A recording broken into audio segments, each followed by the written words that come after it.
Yo, you already know who it is, the kid, hustle man, Fats. Today I got a special, I say special a lot, but this means a lot to me because to me this is a legend from my city, man, and it came all the way up here to Baltimore to sit down and talk to me, man, who I got with me. It's your boy Big G, man, the ghetto prince, man. I got so many names, Fats. They call me, but it's a pleasure and an honor to be right here at 92Q, man. And I appreciate that. I won the first, you were the first celebrity I ever met, right? Okay. And when I say celebrity, so you know in DC, Go-Go was like the first, it was no rap scene. It was Go-Go. Right. If you was in a band, you was one of the littest people in the city. Right. And my mom, because you older than me, and my mom went to your Go-Go. So my mom used to be like, yeah, I know Big G. I used to hang up over Hanover, and I used to be like, man, you lying. Like, because, I'm growing up listening to you, but she really know the songs and stuff. And you probably don't remember this. It was like a random day, man. We was in Laurel and Shoppers. And you was shopping, and I was like, "Wow, it's Big G right here. It's Big G right here." Right. She was like, "What you want to go meet?" I was like, "Yeah." So she took me over there. She was like, "Genghis, what's up?" You was just like, "What's up, man?" Right, yeah. And I was just like, "Man, this is crazy," because to me, y'all were the celebrities, man. Like, tell me about like that feeling, knowing in DC, you are that guy. Man, it actually feels good, man, because I'm actually a people person. Yeah. And a lot of people like kind of stereotype me at times. Mm-hmm. Cause I used to have like a rough past a little while back then when growing up. Everybody had their times, you know what I mean? But to know that people really enjoy being in my presence and getting autographs and stuff like that, I never take nothing for granted. I always holler at my people. I don't care where I'm at, you know what I mean? And it's just a breath of fresh air to know the hard work that I put in, that people really acknowledge me and recognize that. And you always been like that. Even when I met you for the first time, it wasn't like.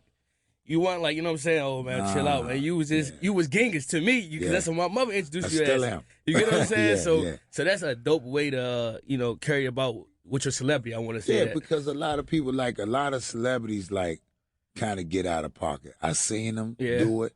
And I made a comment one time. I think somebody was like, they met one of their favorite celebrities, and it wasn't what they thought. Yeah. They kind of brushed them off. I seen that plenty of times in L.A., seen it in Atlanta.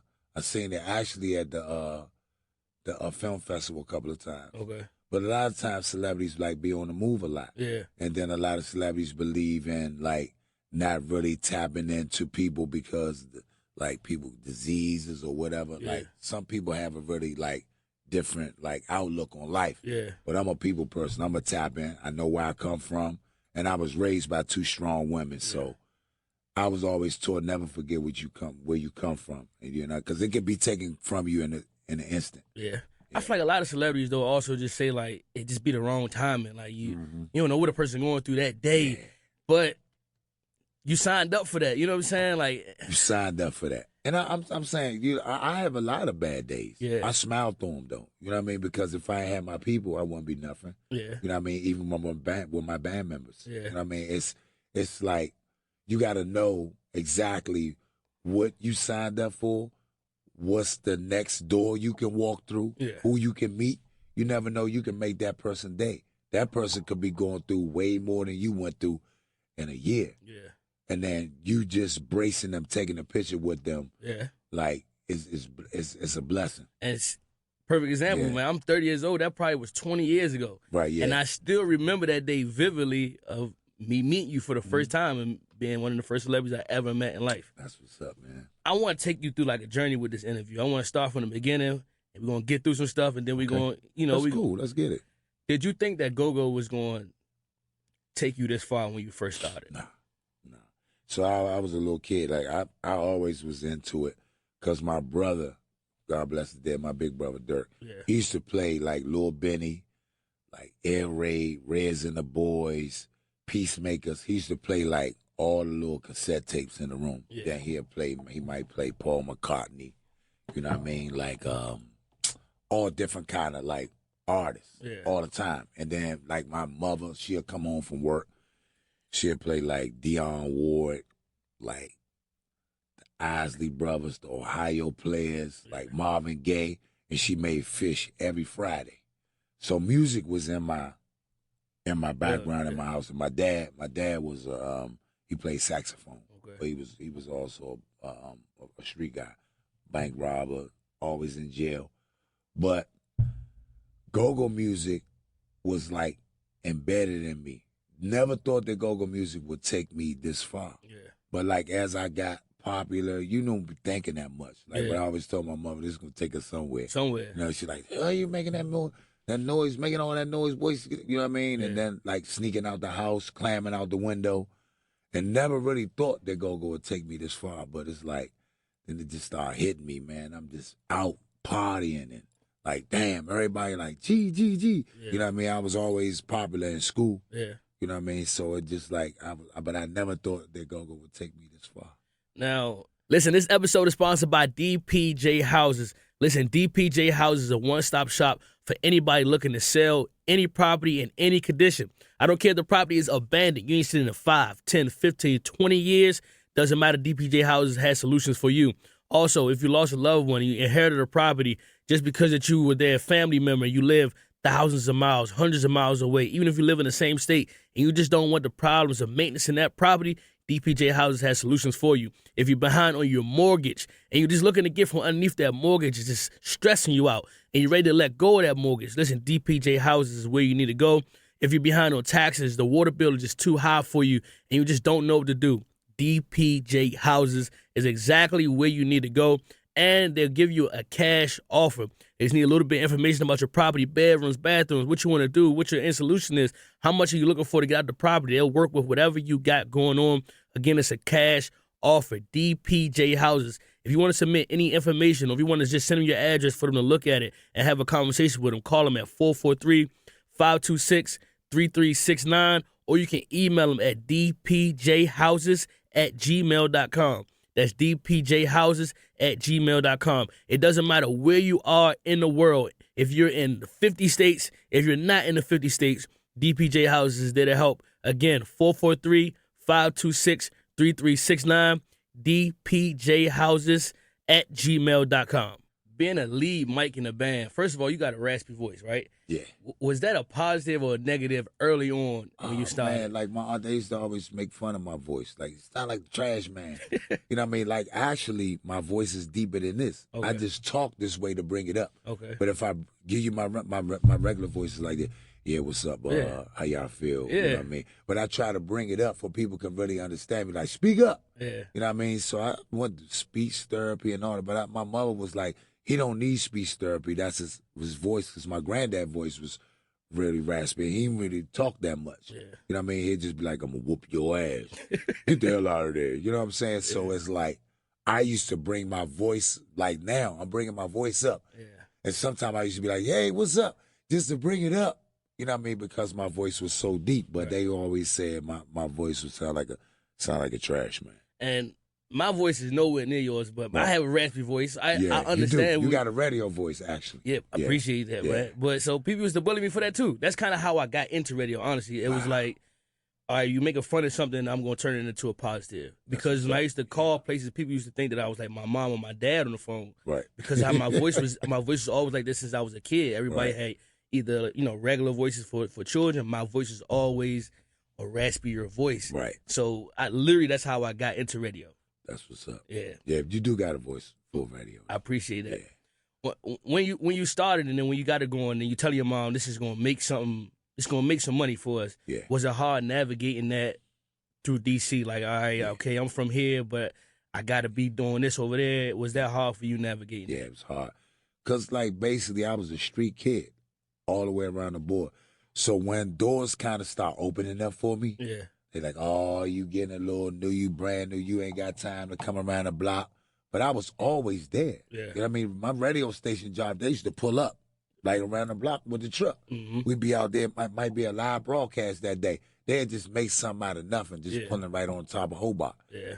And I was like that kid that always just like geeked to be outside. It was like a drug. I had to be outside. Yeah. Even when nothing wasn't going on, I wanted to be outside.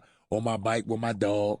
And I think that's what made me the popular kid. Because they can always see me. They pull up, beeping the horn to this day. Metro bus drivers ride past, see me out. Gee, what's up, boy? Be like, what's up?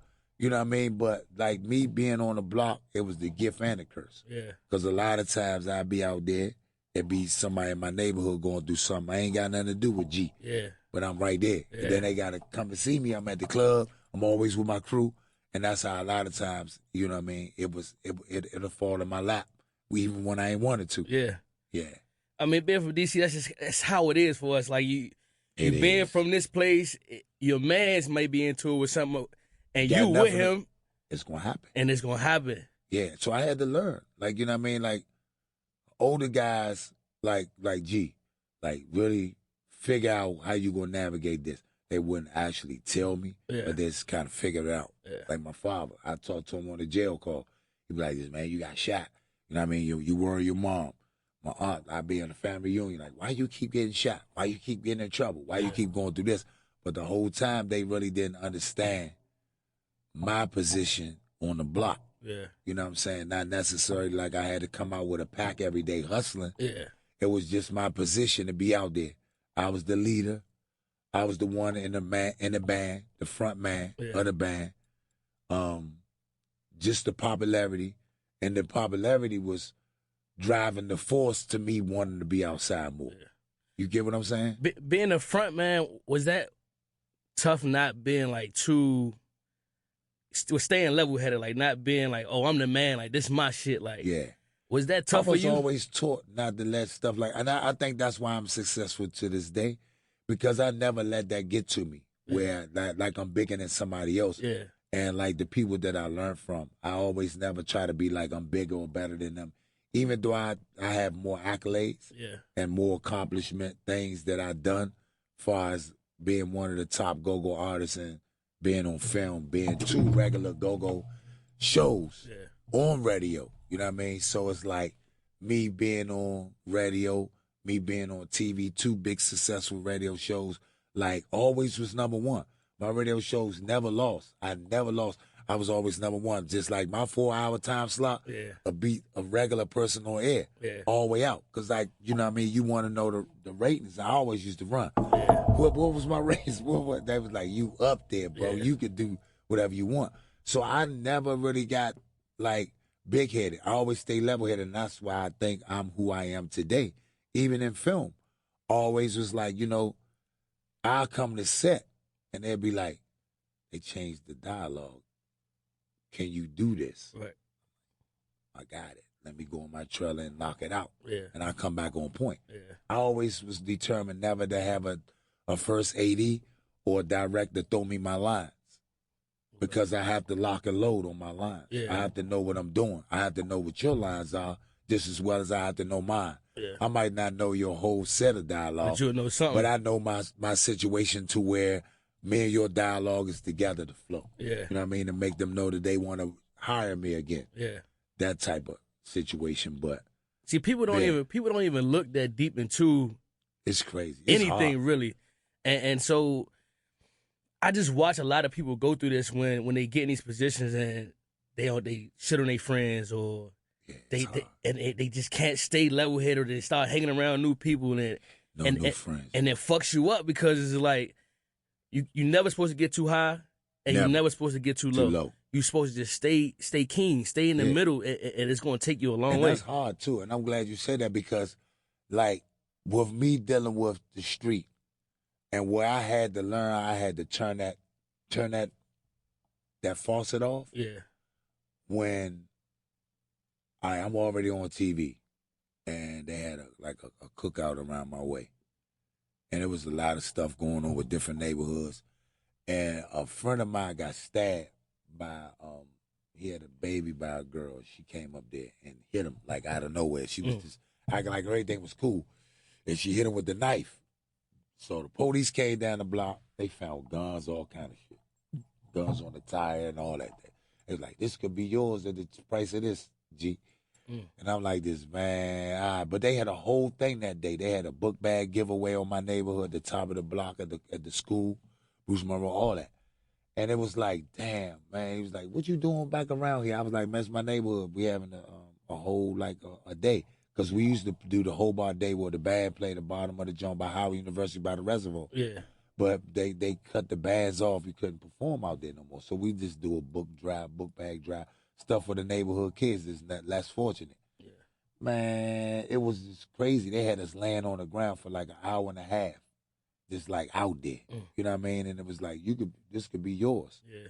And I'm like, man, ain't no fingerprints or nothing, but it's just the process of me going back to jail. Yeah.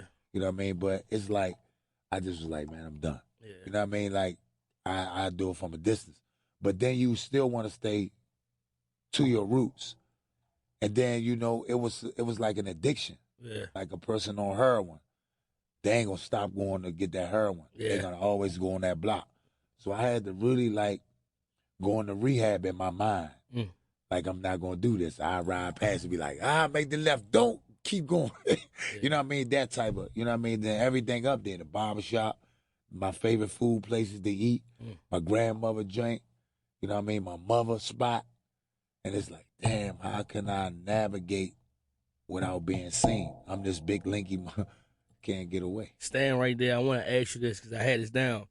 What sacrifices did you have to make so that you stay away from getting locked up, being in trouble, you know, the violence? What sacrifice did you have to make to be successful and leave that stuff alone? What sacrifice I had to make? I had to just say.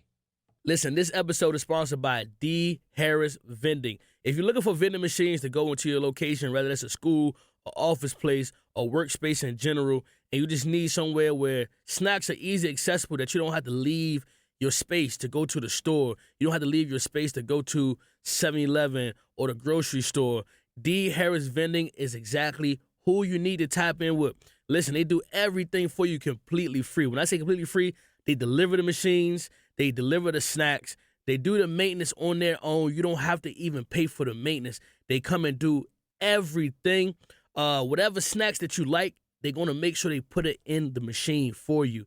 All you got to do is email them at dharrisvending@gmail.com. dharrisvending@gmail.com. And let them know exactly what location. Do you need a big machine, a small machine, a combo machine? You might just want a soda and a snack machine. You might want a soda and a snack machine together. Doesn't matter. They got exactly what you need. And again, this is free. They're going to deliver it. They're going to put the snacks in it. They're going to maintenance it every time anything goes wrong. D. Harris Vending. I'm telling you, man, tap in with them right now. What do you want to do? Yeah. You know what I mean? So the last time I went, I was coming from my barbershop, and I went to my favorite spot on George Avenue, Chrisfields, right on the line. And I was on my way to go drop my stuff off, but I wanted to get I was doing COVID with my grandson. I wanted to get him some virtual dinosaur tickets for his birthday, so they can watch him virtually and do however they had it set up. Yeah. And I was charged with carrying a gun without license and assault for pulling the gun out on somebody in Rockery Park. And they had the wrong person. They tried to lock me up. They had me out. That was another time they had me on Connecticut Avenue, out on the ground for like over 2 hours. Had people Metro calling, people in they work office buildings came downstairs, and they held me, man. That was one of the worst times. And like, I ain't been locked up in 20-some years. Yeah. And they held me over DC jail, man, for about a month and a half almost. And I was like, bro, what's going on? And I was filming. I was actually on HBO. I was filming The Deuce at the time. And when I went back to court, the judge was like, man, you got too much to lose, man. This kid, he's done so much in the community. He's doing this. Prosecutor was trying to still get me step back, bro. And the judge is like, man, this man is doing this. He's doing that. He's on a HBO show right now. Yeah. And I was like the last 2 episodes, Your Honor, I need to get back to New York City. Yeah. And he was like, well, we're going to grant that. And they was there trying to take my passport. They was trying to put an ankle monitor on my leg. And the judge was like, where is he going to go? What is he going to do? He's doing all this stuff. He ain't been locked up in 20-some years. What do you want me to do? Y'all want me to take all this stuff from him? He's working. He's doing this. He's doing that. He never had a dirty urine. He's a pillar in the community. And then I was just like, man, like, bro, I got to be out of the way. And then at that right there, at that point, because I was navigating, man. I was moving through, still going through the block for a minute, going up to 40 for a minute, hollering at everybody, going around a circle. I was still going on 1-4. I was still sitting on the crate for a minute, going around the V. I was like, man, I got to stop, bro. That did it for me. Okay. At that point, I knew, I was like, they watching me at some point. they still watching me. So I say, I got to go. But you know what I mean? I'll pop up at grandma's joint, like maybe like 6 in the morning sometime. And I might pop up at my mom's joint before my mom passed. But now I don't got to do none of that. Both of them gone. Yeah. You know what I mean? So I could just, man, keep it moving. But sometimes you smell that smell and just want to be right there. Yeah. But you got to, like, really just say no. Yeah. Sometimes that's hard, but I learned, I got it out of me. Like, I went in rehab in my mind. I feel like once you've been around, you know what I'm saying? We both from DC. It's not worth it. It's not, bro. It's tough because you grew up there. Your roots is there. Your friends is there. You know what that chicken tastes like. And that your favorite curry out. You know, right, you get what I'm saying. But when you look at your life and where you're trying to go, what your aspirations is, what your goals are, you got to sit back and be like, that shit ain't worth it. It ain't worth it. I'm gonna give you one. I was at a radio station. I don't want to really see if I can say it, but I was talking to Master P. Okay. And Master P was like, man, we know what's up.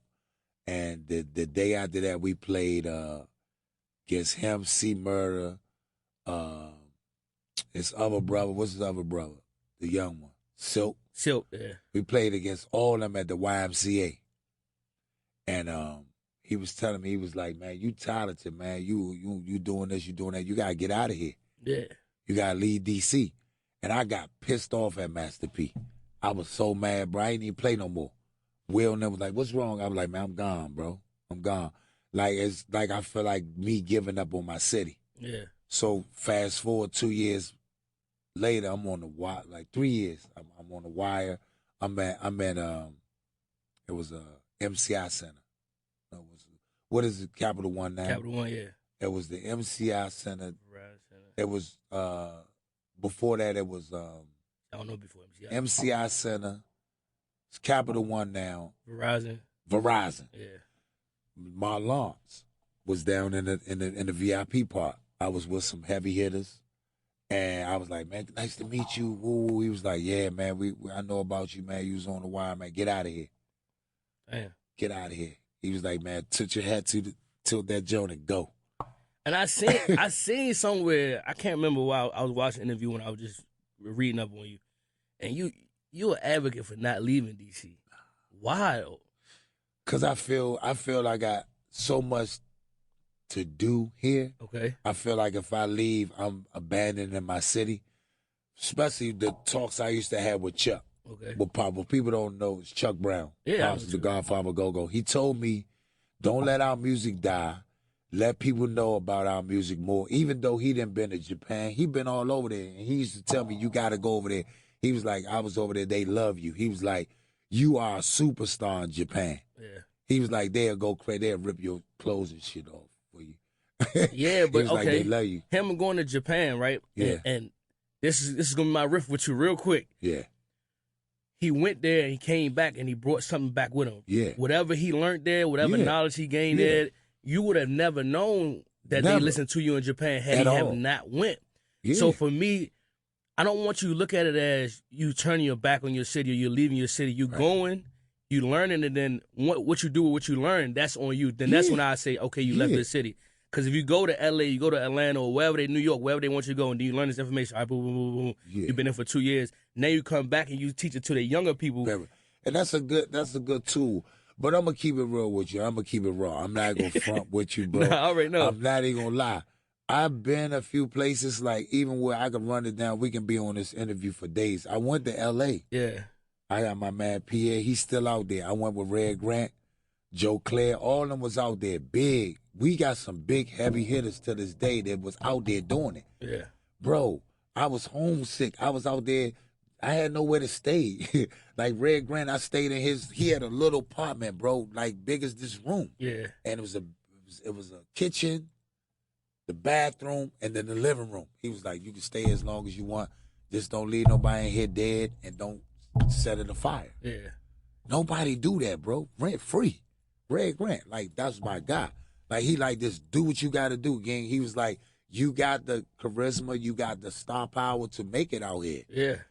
2, 3, 4, 5 days, I'm going back home, bro.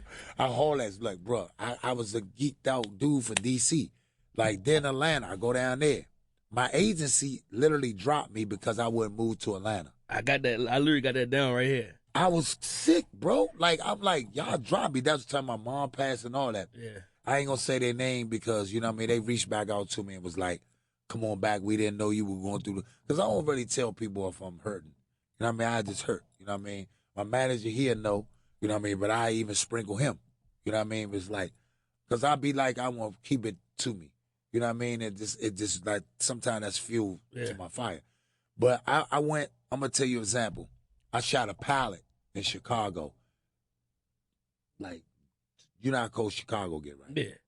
I shot it. We was in competition with the Equalizer with Queen Latifah. They didn't even pick her up yet or didn't pick the pilot. This is recent. Yeah, some years ago. Couple of years, we were still playing at Aqua. Bro, I was in Chicago. They flew me back. Didn't supposed to leave Chicago.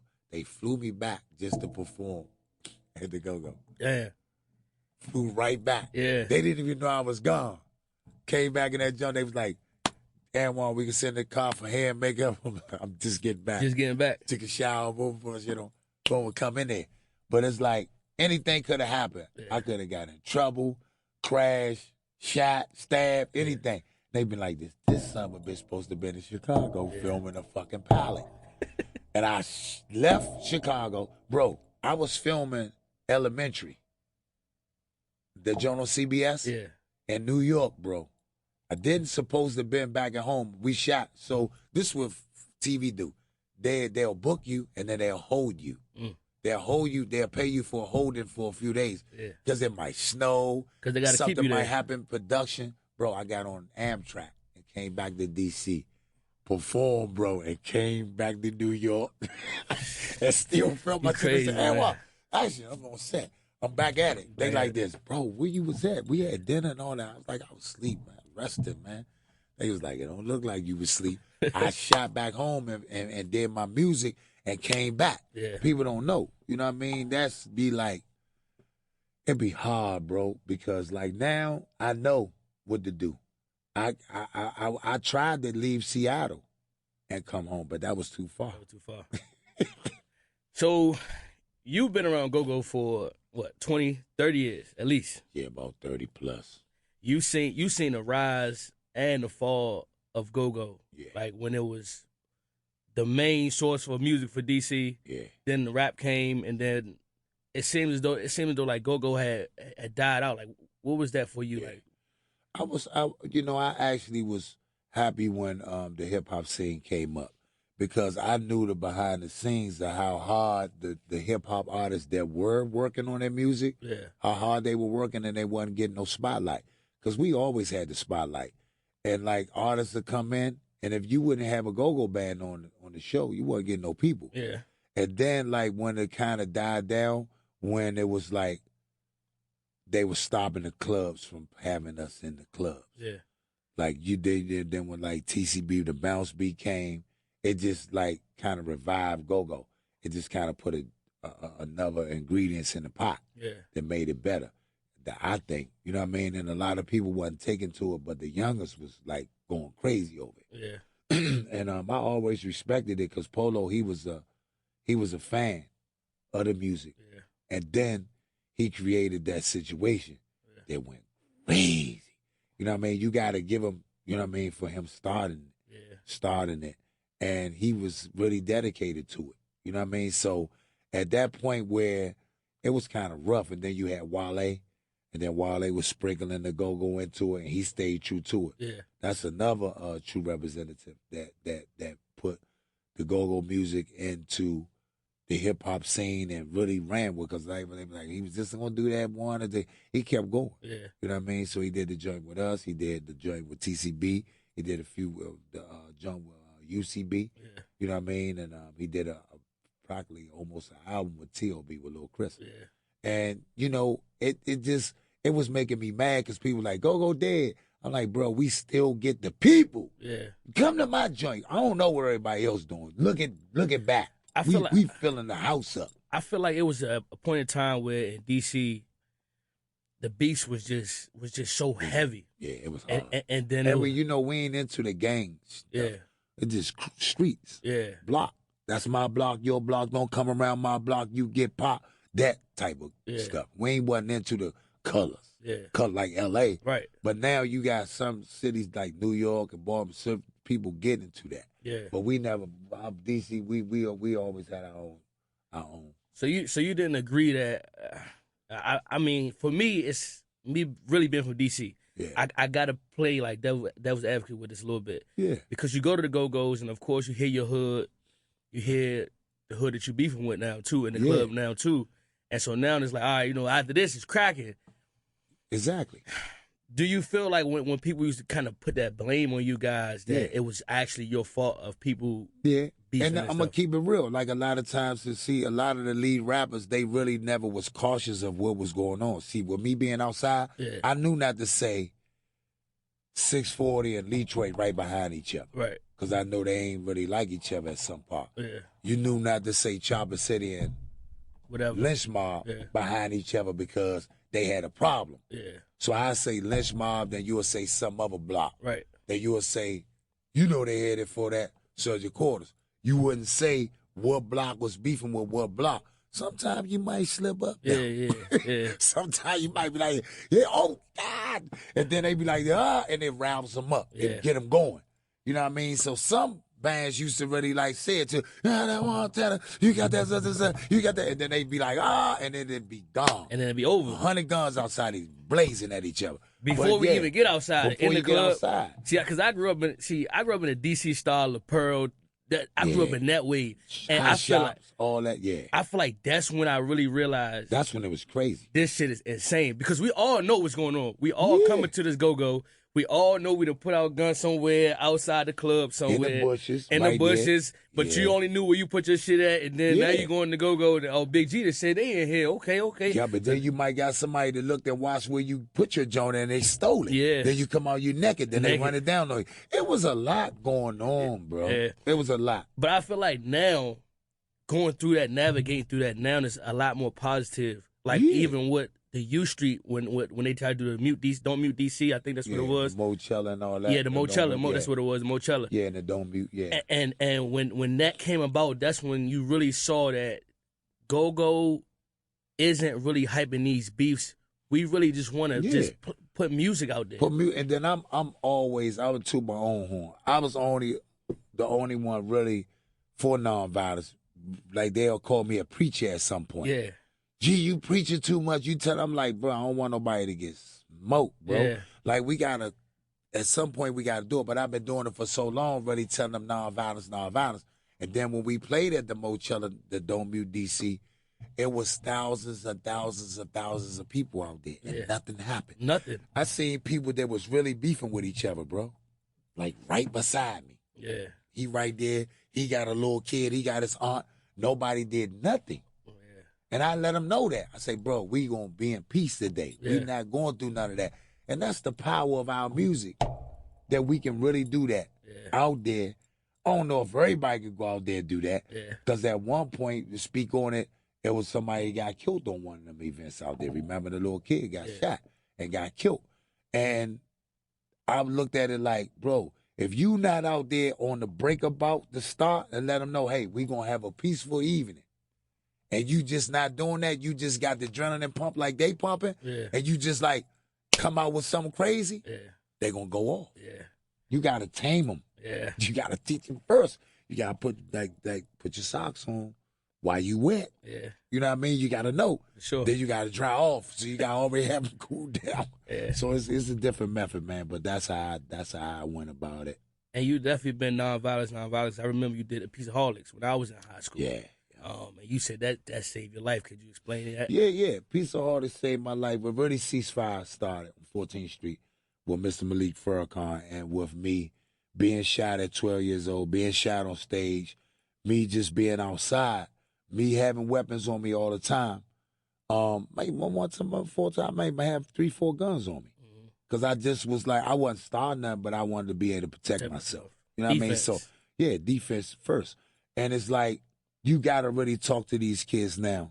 We have a nonprofit called Hugs Not Slugs. Yep. And I go to all these different high schools in D.C., middle schools. We just came from a middle school, an indigenous school, I think, if I'm not mistaken. Easton, Coolidge, Cardozo. I mentor different kids in the school, give them shoes and all that.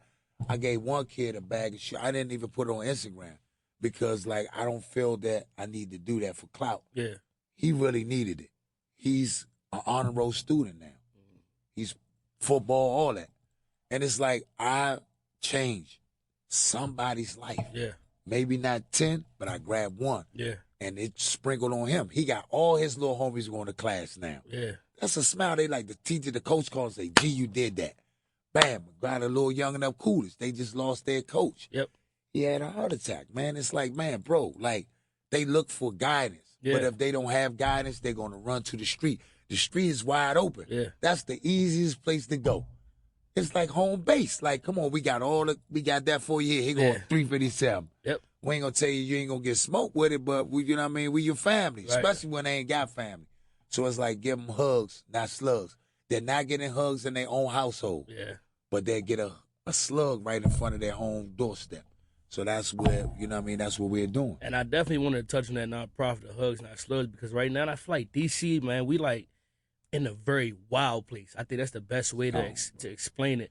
Like even the other day, the kid did the robbery on the train for the jacket. For the coat. How's your nonprofit going to, I guess, help and man? I got so many ideas, bro. I got people everywhere that can donate coats. You know what I mean? It might not be a moose knuckle. It may not be one of those what they just robbing for.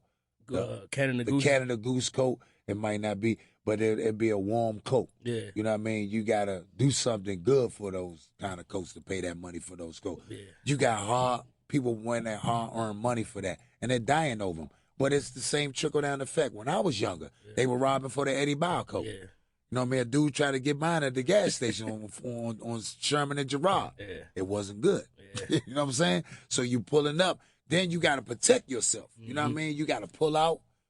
It's you know what I mean? You got to watch out for 12, and you got to watch out for somebody robbing. Yeah. You know what I mean? And it's like all the 12 ain't bad. Yeah. You know what I mean? I got football coaches and stuff that coached us, that kept us straight, but they was police officers. Yeah. They was like, hey, you ain't going to do this.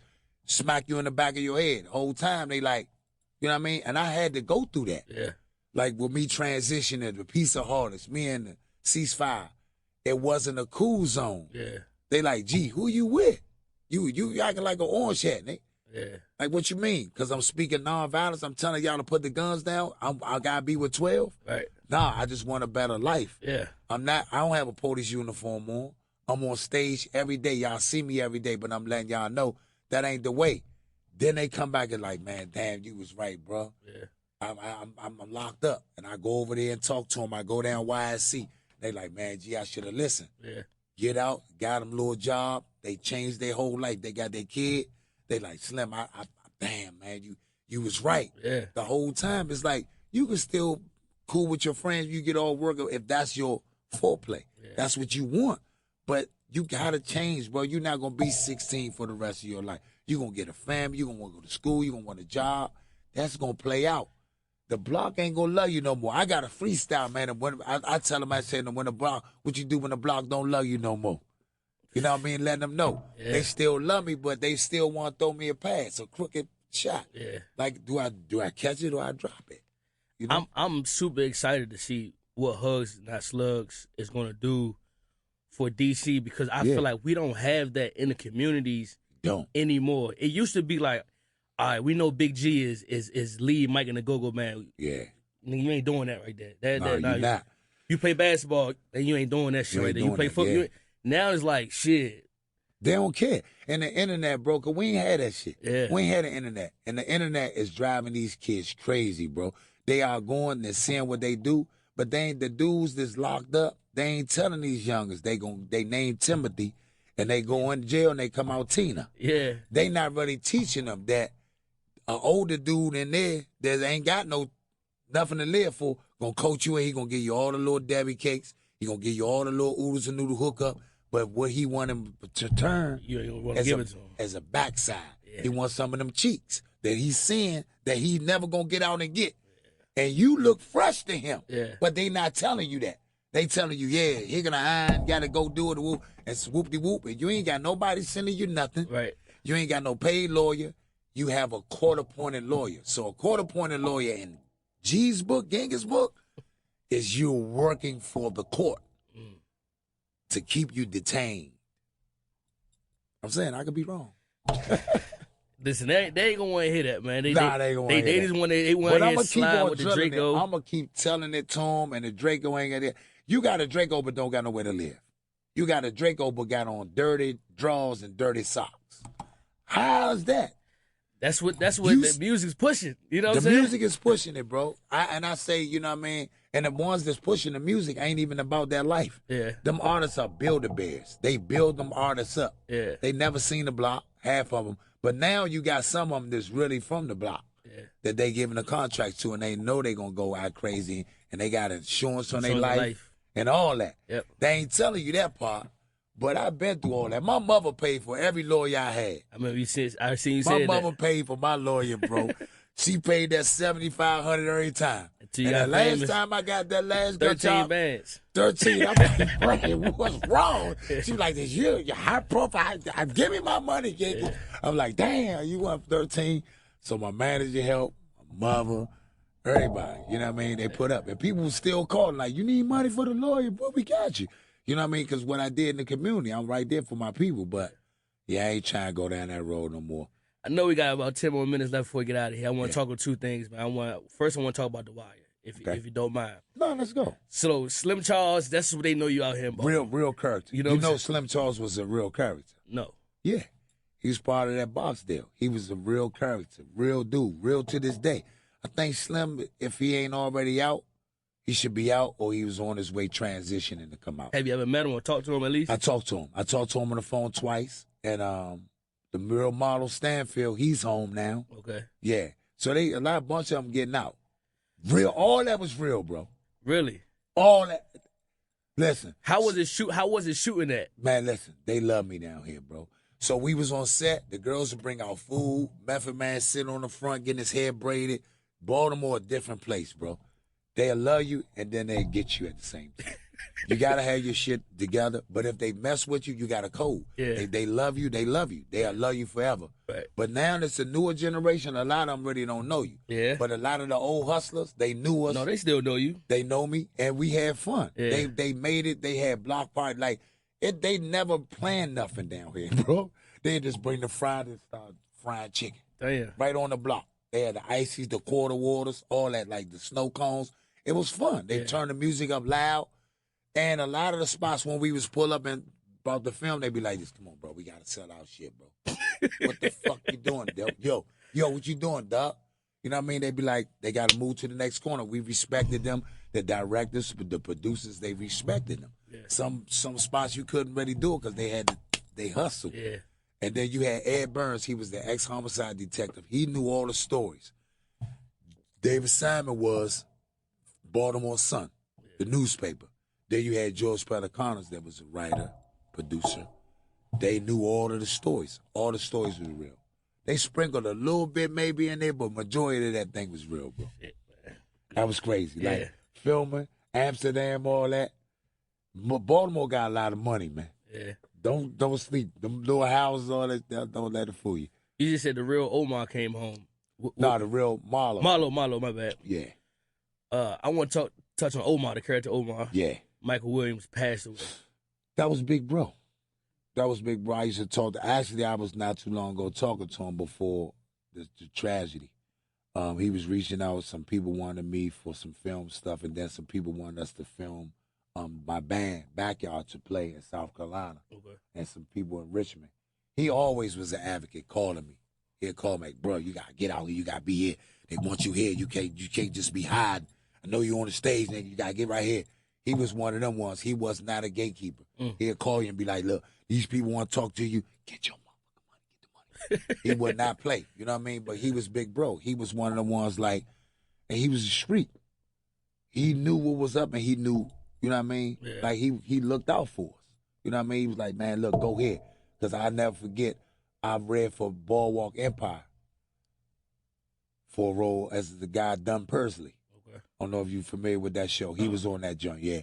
But the guy that got the role, I gave him a hug. I said, bro, you killed that. Nobody was done personally but you. Damn. But Michael K was like, why you ain't tell me you was reading for that job? I was like, nah, I wanted to get it. Your own. And then I want that guy that got it, he murdered the role. You got to congratulate your people. You can't be a hater, man. You got to be like, he was that guy. Just like on The Deuce, I was Leon. Yeah. I got that role. Nobody can play that role but me. But you. Like Slim Charles. I did Slim Charles to the T. Like people that was locked up with him. One of the guys that Everlasting Life, one of the Muslim brothers. Mm-hmm.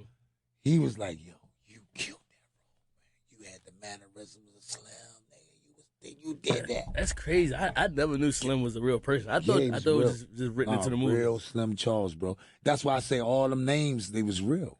You know what I mean? They made up some names, but the real, like Marlo, Omar, Slim, you know what I mean? Like Brother Muzone, all them, like Stringer Bell, Avon Boxdale, the Boxdale family, all that was real. I just learned that the governor, man, what was his name?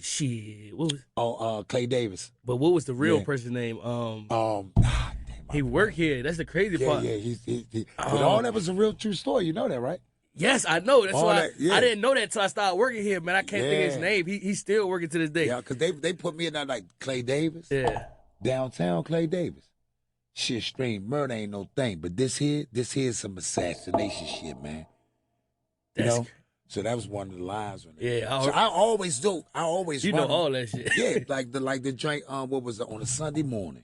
You try to hit a nigga when he taking his wrinkle ass grandma's to pray, and you don't hit the nigga neither. I'm standing here holding a torn up church crown of a bona fide color lady. Do you know what a color lady is?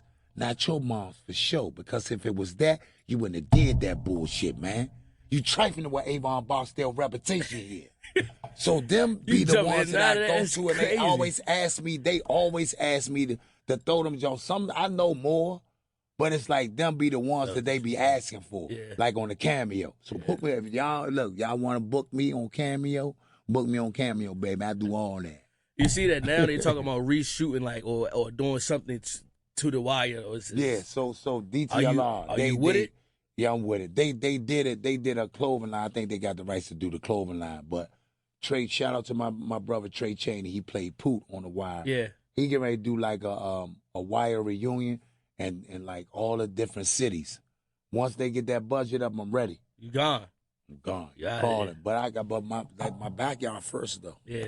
You know what I mean? So that's my life, bro. But you know what I mean? A little tour, you can go and come home. Yeah. Stay in Baltimore, man. CIAA weekend is coming up. And yeah. As much as Baltimore said they hate go. Yeah. It's some lovers too though. But more, you know, they like the house music. DC don't like house music. I can't stand that shit. You know what I mean? They be partying. Like we used to freak girls off the house music. I can't get with that shit at all. We used to be freaking. I'm saying I like all genres of music. Yeah. I don't trip. I ain't got no hate in me.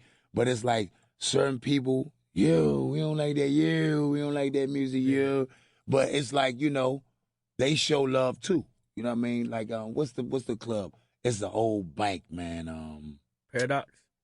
Paradox. That was the I think they named it. It's a new name of it now. Hammer Jacks. We played at all them clubs down there. Really? But this CIAA weekend, what's the name of the new club though? Euphoria or? No, we killed Euphoria. We played down there. What's the name of that club we playing at? Palace. The Palace. Yep. Palace. The Palace. Yep. We played at the Palace CIAA weekend, man. Backyard of vibe. It's gonna be crazy, man. Get your tickets, get your tables. So you know what I mean? Every year we come down CIAA, we pack the house. Yeah. What was that sister that we for Baltimore we played with her? Jess Hilarious. Yeah. She had that same venue we was in. We played, and then everybody left, and then she had a pack house. She had people all the way around the corner come and see her. Damn. Yeah, but it was dope because we was in that same venue. They had the little sexy little flowers and stuff all in the lobby. They had the elevator, but yeah, we down here this CIAA weekend, man. March 1st, we're gonna be tearing it up. That's that Saturday at the Palace, Backyard and Vibe. Shout out to the whole Vibe family, Dirk, Quick, the whole crew. Shout out to DNT, RNG. We coming your way, B-More. Let's get it. And you going to one other place that I'm gonna see you at, Roots Picnic. Yeah, that's gonna be crazy. It's the second one? Third year. Third one. Third year. Third's the charm, man. They love all us, the way man. to Philly, Last man. year, yeah, it was Anne-Marie and Scarface. The year before that, it was us and R.E. This year, we're gonna do CeeLo Green. Yeah. And then they got a few little other surprises we ain't gonna let them know yet. Yeah. But get your tickets, man. That's gonna be crazy, man. Roost Picnic gonna be off the chain. Man, listen, man, I appreciate you sitting down. All fest, man. Appreciate you, man. I'm proud of you, man. You gotta keep going, man. Thank you, man. Yeah. And this is we gotta do a part 2 of that. Yeah, because we didn't get to the documentary. Yeah, no, we gonna come through. So this only part 1, baby. Be coming back to 92 Cube with my man Fest for part 2. Y'all stay tuned. Birthday weekend, Howard Theater. Y'all already know. May the 2nd, we gonna fill the room up. Documentary, all that. I ain't gonna tickle too much because we got part 2 with Fats right here, 92 Q. And shout out to Rude too, Rude Boy for connecting us. Rude boy, what? That's my guy, for connecting man. us, man. My guy, appreciate you. We out of here, You, man. Peace. Yes.